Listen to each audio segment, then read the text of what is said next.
Halo, Assalamualaikum warahmatullahi wabarakatuh. Berjumpa kembali bersama channel Guru Hebat, channel yang membahas tentang pendidikan dan juga pengetahuan. Di video kali ini kita akan bahas tentang nasib lulusan PPG Prajabatan. Ini kita akan bahas video ini karena teman-teman yang angkatan 2023 akan lulus di tahun 2024. Bagaimana nasib teman-teman ke depannya? Nanti kita bahas di video kali ini berdasarkan pengalaman PPG Prajabatan yang sebelumnya ya di tahun 2022. Bagi teman-teman yang belum subscribe channel ini, segera di-subscribe, di-like, dan di-komen agar semakin berkembang lagi channel ini. Langsung saja kita saksikan penjelasan di video kali ini. Baik teman-teman, kita akan bahas tentang nasib lulusan PPG Prajabatan. Dimana untuk pembahasan ini sebetulnya pernah dibahas sedikit di video sebelumnya tentang nasib lulusan PPG Prajabatan ini.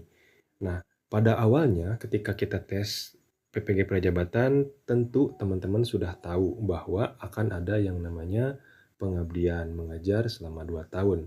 Tetapi kemungkinan besar untuk lulusan tahun 2023 ya, yang akan lulus di tahun 2024, itu tidak akan ada lagi ini. Karena sudah diarahkan untuk mengikuti tes P3K. Sebetulnya ada beberapa faktor teman-teman, kenapa pengabdian mengajar 2 tahun ini tidak dilaksanakan. Faktor utamanya itu karena keterbatasan dana. Jadi masing-masing Pemda itu ada yang sanggup, ada yang tidak untuk memberikan insentif kepada lulusan PPG Prajabatan untuk melakukan kegiatan pengabdian mengajar selama 2 tahun ini. Belum lagi untuk di tahun ini 2024 banyak sekali perekrutan P3K guru yang prioritasnya itu lebih ke honorer ya. Honorer kategori P1, P2 dan P3 itu perlu anggaran yang begitu besar, belum lagi adanya pengabdian 2 tahun ini. Jadi kemungkinan besar tidak akan ada ya untuk pengabdian mengajar 2 tahun. Nah, ketika kita diarahkan untuk mengikuti tes karena pengabdian mengajar itu tidak ada, tentunya teman-teman nanti akan ada yang lulus dan akan ada yang tidak lulus ya. Nah, akan ada yang lulus dan TL atau tidak lulus. Bagaimana nasibnya untuk yang lulus dan tidak lulus? Nah, kita lanjutkan lagi pembahasannya. Nah, ini dia adalah skema ketika kita mengikuti tes P3K melalui jalur PPG Prajabatan atau P4 dan dinyatakan lulus. Ketika kita dinyatakan lulus, itu akan diarahkan untuk mengisi DRH. Ini DRH sudah ada formatnya, nanti kita tinggal langsung mengisi tentang riwayat hidup. Ini daerah adalah daftar riwayat hidup ya. Mulai dari sekolah, misalkan riwayatnya dari mana, alamat, dan lain sebagainya. Setelah beberapa bulan ketika kita dinyatakan lulus, itu NIP keluar teman-teman. Jadi NIP ini akan diumumkan secara bertahap ya. Jadi setiap daerah itu berbeda-beda. Dan ketika NIP ada, nanti SK baru keluar. Jadi ketika kita dinyatakan lulus, nanti kurang lebih 3 bulan ya. Sebenarnya bisa cepet aja ya 2 bulanan, tapi karena adanya pengunduran terus-menerus, sehingga NIP dan SK itu bisa didapatkan selama kurang lebih 3 bulan. Jadi ini dilakukan secara bertahap ya teman-teman untuk SK ini, turunnya SK. Nah, barulah ketika SK turun berarti kita secara resmi dinyatakan sebagai ASN dan bisa tugas di sekolah yang telah ditetapkan gitu ya. Dan sekolah ini teman-teman itu kita tidak tahu pastinya di mana lokasinya. Karena nanti akan diberitahu ketika kita lulus dan mendapatkan SK tuh ya. Jadi sudah tahu tuh SD apa misalkan, SMP apa. Dan kita tidak bisa memilih, cuma kita dari awal memilihnya itu bisanya hanya daerah. Misalkan saya melamar di Kota Bandung berarti di sekitar wilayah Kota Bandung gitu. Tidak akan di luar Kota Bandung untuk penempatannya. Baik, selanjutnya kita akan bahas tentang tunjangan sertifikasi guru. Apakah langsung cair bila teman-teman lulus P3K lewat jalur PPG Prajabatan? Jadi gini teman-teman, ini adalah skema sederhana. Mungkin ada beberapa dokumen yang perlu dipersiapkan untuk pencairan tunjangan ini, tetapi alurnya memang seperti ini ya teman-teman. Kita secara ringkas saja. Jadi ketika teman-teman lulus, itu tunjangan sertifikasi gurunya tidak langsung cair, harus ada beberapa tahap, di mana kita harus terdaftar di Dapodik ya, karena sebelumnya memang belum pernah mengajar. Kalau misalkan teman-teman sebelumnya pernah mengajar di sekolah negeri, nah sebetulnya saya belum tahu seperti apa ya mekanismenya bila kondisinya seperti itu. Tapi bisa saja menjadi lebih cepat gitu pengajuan Dapodiknya karena memang sebelumnya kita sudah terdaftar. Tapi karena ikutan PPG Prajabatan sehingga Dapodiknya dinonaktifkan dulu. Tapi mungkin bisa nanti pindah lokasi tugas mungkin ya. Nah, selanjutnya ketika Dapodik ini kita dapatkan, nah ini dari mana kita dapatkan? Coba teman-teman nanti ketika ditugaskan follow up ke operator sekolah karena ini bisa diajukan melalui operator sekolah dan NUPTK juga sama ya. Jadi ketika Dapodik didapatkan nanti kita bisa mengajukan NUPTK.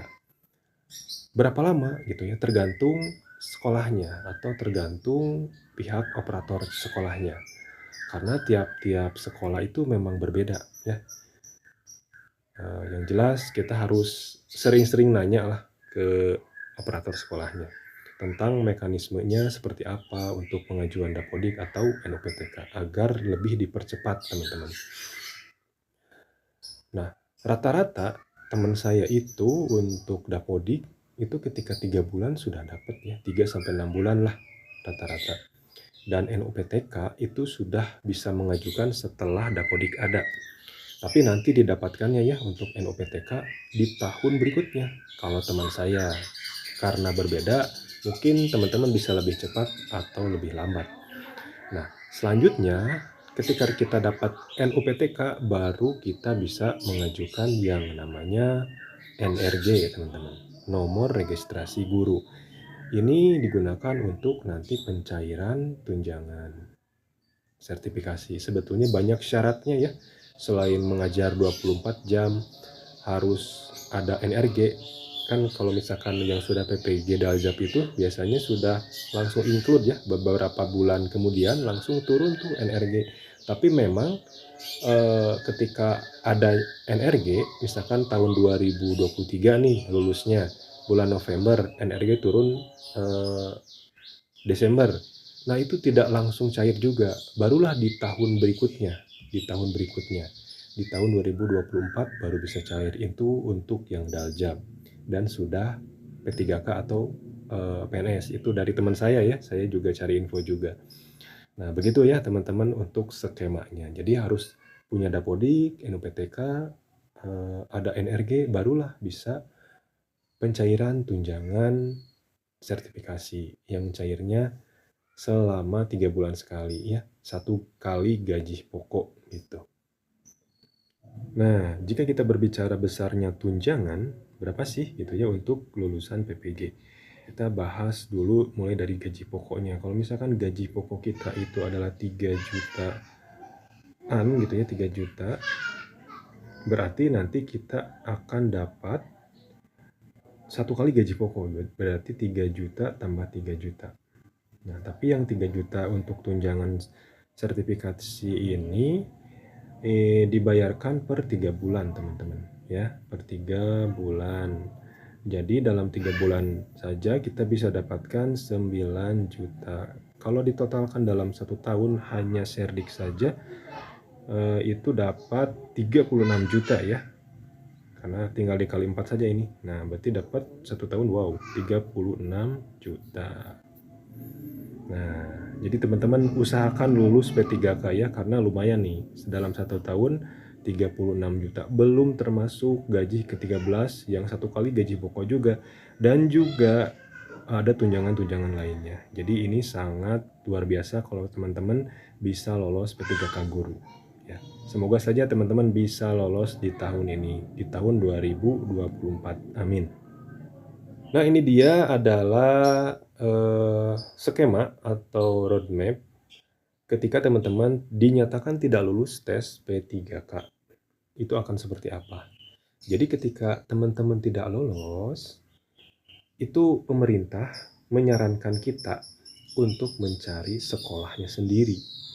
Bukan sama pemerintah ya, sendiri loh teman-teman. Nah, dengan ini jadi teman-teman bisa tahu tuh, kedepannya akan seperti apa jika lolos ataupun tidak lolos. Jadi mulai ancang-ancang teman-teman dari sekarang ya, mau melakukan apa, itu rencana kedepannya. Nah, kalau misalkan mencari sekolah, otomatis nanti sekolahnya ada sekolah negeri ataupun swasta. Oke ya. Nah, kita bahas satu-satu dari sekolah negeri dulu.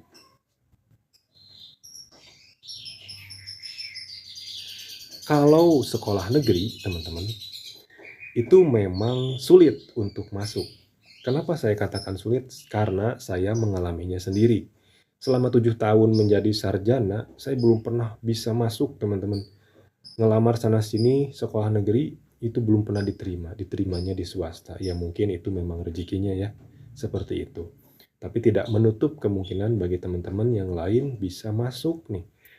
Sebagai statusnya apa ya, saya juga bingung nih, karena honorer kan udah nggak boleh ya. Sebagai guru di sekolah negeri gitu ya. Belum lagi ada faktor lain yang menyebabkan sulit. Karena apa? Karena tertutupnya informasi. Yang tahu lowongan sekolah negeri itu memang orang-orang yang ada di sekolah itu. Ya. Jadi minimal kita harus tahu informasi atau ada teman yang ada di dalam, lebih baik ya. Jarang sekali ada sekolah negeri yang membuka lowongan, misalkan di media sosial, itu jarang sekali. Jadi memang orang-orang yang ada di sekolah tersebut yang tahu guru yang dibutuhkan apa. Gitu. Minimal kita punya teman di sana agar bisa tahu informasi guru yang kosong apa, guru yang dibutuhkan apa, gitu ya. Selain itu ada beberapa faktor yang mempersulit lulusan PPG itu bisa mengajar di sekolah negeri. Ini faktor pertama nih. Penerimaan guru honor dilarang undang-undang. Nah, ini maksudnya undang-undang ASN yang terbaru ya. Yang mana ini menjadi poin yang sangat membingungkan. Pemerintah mengarahkan kita yang tidak lolos itu, lulusan PPG yang tidak lolos P3K, untuk mengajar atau mencari sekolah sendiri. Tetapi sekolah rata-rata menolak karena dilarang undang-undang kan. Betul sih, sekolah tidak salah. Jadi maksudnya itu lulusan PPG itu mau kemana kalau semuanya ditolak seperti ini gitu ya. Nah, itu yang membuat bingung gitu ya. Nasibnya itu seperti apa.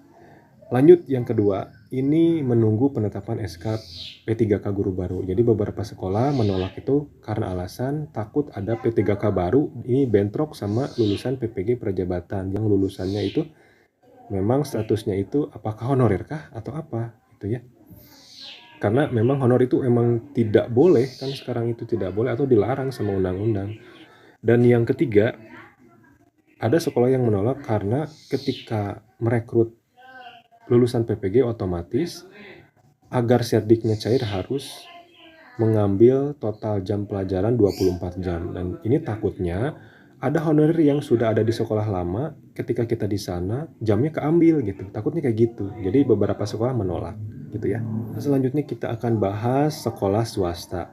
Nah, sekolah swasta ini lebih mudah. Lebih mudahnya seperti apa? Lebih mudah untuk mengetahui informasi terkait lowongan kerja untuk guru gitu ya. Dan kualifikasinya lebih jelas teman-teman daripada honorer yang tiba-tiba ujuk-ujuk ada di sekolah bahkan tanpa tes ya, tiba-tiba ada aja. Nah, itu nggak tahu tuh kayak gimana tuh bisa kayak gitu ya kalau yang honorer. Kalau swasta jelas alurnya, dites dulu, ada perekrutan, biasanya di media sosial juga ada ya. Tapi untuk guru honorer memang rata-rata ya teman-teman, memang nggak semua, rata-rata memang langsung direkrut tanpa adanya kualifikasi ataupun tes. Sehingga berbeda dengan sekolah swasta gitu. Sebetulnya teman-teman bebas ya memilih sekolah negeri ataupun swasta. Itu terserah teman-teman untuk memilih yang mana. Nanti mungkin kita akan bahas lebih rinci terkait memilih sekolah negeri atau swasta ya. Untuk lulusan PPG Prajabatan bila misalkan tidak lolos P3K. Nah, di sini ada beberapa pertanyaan. Jadi ketika kita dinyatakan tidak lolos P3K tahun ini, kita lebih baik pilih sekolah negeri atau swasta. Sebetulnya itu tergantung teman-teman ya. Kalau misalkan sekolah negeri, memang kedepannya memang lebih baik karirnya dibandingkan sekolah swasta. Kedua nih, bagaimana cara mencairkan tunjangan sertifikasi bagi guru honor yang tidak lolos ya lewat jalur PPG Prajabatan kemarin. Nah, sebetulnya untuk ini tunjangan sertifikasi ini sedang diupayakan oleh Asosiasi PPG Prajabatan.